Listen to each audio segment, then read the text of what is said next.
এক অগ্নিপূজকের জীবন বদলে দেওয়া অবিশ্বাস্য ঘটনা। হজরত হাসান বসরি রহমতুল্লাহ আলাহি ও সামাউনের এই মর্মাশয়ী গল্প শুনে আপনার মন ছুঁয়ে যাবে ইনশাল্লাহ। কিভাবে একটি কাগজের চিঠি ও আল্লাহর রহমত একজনের ভাগ্য পাল্টে দিল। পুরো ঘটনাটি জানতে হলে ভিডিওটি অবশ্যই শেষ পর্যন্ত দেখুন।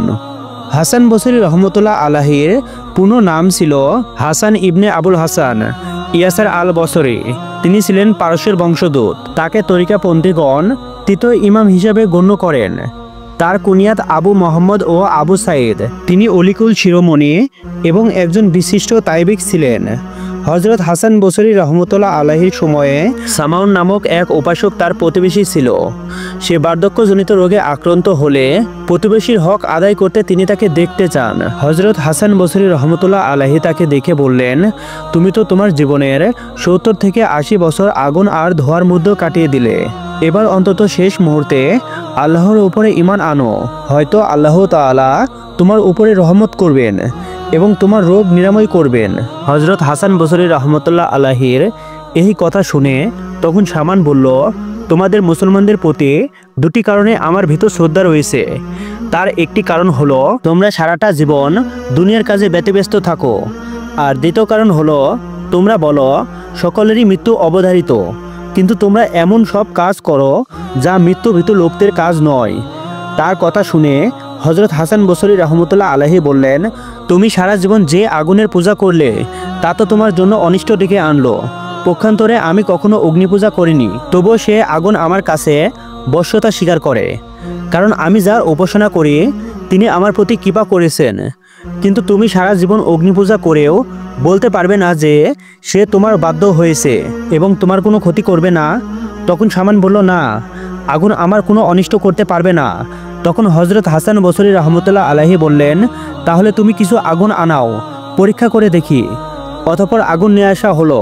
তখন হাসান বসরি রহমতুল্লাহ আলাহি সামানকে আগুনে হাত দিতে বলল, কিন্তু সে ভয়ে হাত দিল না। কিন্তু হাসান বসরি রহমতুল্লাহ আলাহির আল্লাহর নামের নির্ভয়ে আগুনে হাত দিলেন। হাত দগণ্ডীভূত হবে তো দূরের কথা, হাতের একটি পশমও জ্বলেনি। তখন তিনি বললেন, দেখলে আমার আল্লাহর কি অসীম ক্ষমতা। এমন দৃশ্য দেখে সামন্ত অবাক। তার মনে হলো এক গভীর অনুশোচনা। তিনি বললেন, ভাই হাসান, 70 থেকে 80 বছর ধরে চরম অন্যায় করে এসেছি। এখন কি আমার প্রায়শ্চিত্তর অবকাশ আছে? যদি এখনও প্রায়শ্চিত্তর অবকাশ থাকে তাহলে মুক্তির উপায় বলে দাও। তখন হজরত হাসান বসরি রহমতুল্লাহ আলাহি বললেন, নিশ্চয় উপায় আছে, তুমি ইসলামের শিক্ষা নাও, অতঃপর পবিত্র হৃদয়ে আল্লাহর কাছে প্রার্থনা করো, তিনি তোমাকে মুক্তি দিবেন। সামন বলল, মৃত্যুর পর শাস্তির পরিবর্তে আল্লাহ আমাকে মুক্তি দিবেন। এই মর্মে তুমি যদি আমাকে একখানি পত্র লিখে দাও তাহলে আমি মুসলমান হতে পারি। হজরত হাসান বসরি রহমতুল্লাহ আলাহি তার কথা মতো একখানি কাগজে লিখে সামনের হাতে দিলেন।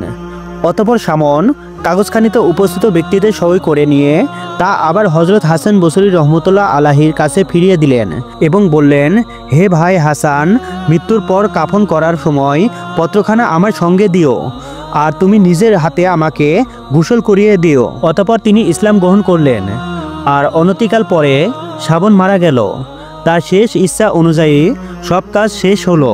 সামনের দাফন কাজ সম্পন্ন করে হাসান বসরি রহমতুল্লাহ আলাহি মনে মনে নিজের কথা ভাবতে লাগলেন, কারণ তিনি নিজেকে পাপী বলে মনে করছেন।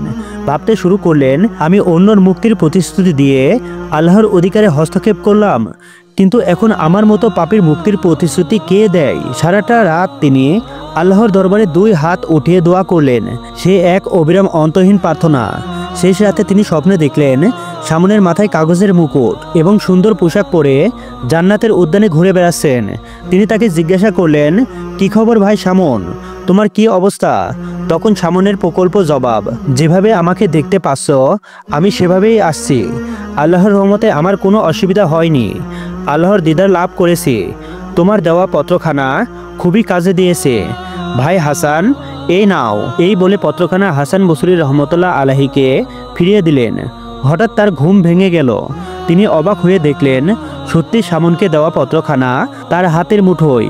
এ যেন কোনো স্বপ্ন নয়, একমাত্র সামনই সশরীরে এসে পত্রখানা তাকে দিয়ে গিয়েছে। তখন তিনি তার প্রতিপালকের উদ্দেশ্যে বলতে লাগলেন, হে প্রভু, আপনার কাজের ঘর রহস্যের উদ্ঘাটনের সাধ্য আমার নেই। সারা জীবন যে আগুন নিয়ে পড়ে থাকলো তাকে মাত্র একবার কালেমা পড়ার কারণে আপনি মুক্তি দিলেন। শুধু তাই না, তাকে দেখাও দিলেন। তাহলে আজীবন যারা ঈমান মেনে রয়েছে তাদের যে আপনি মুক্তি দিবেন তাতে কোনো সন্দেহ নেই। সামনের জান্নাতবাসী তার চেতনায় নবদিগন্তের দুয়ার খুলে দিল। প্রিয় দর্শক, আল্লাহ তাআলা আমাদের সঠিক ও সৎ পথে অবিচল থাকার তৌফিক দান করুন। আমিন।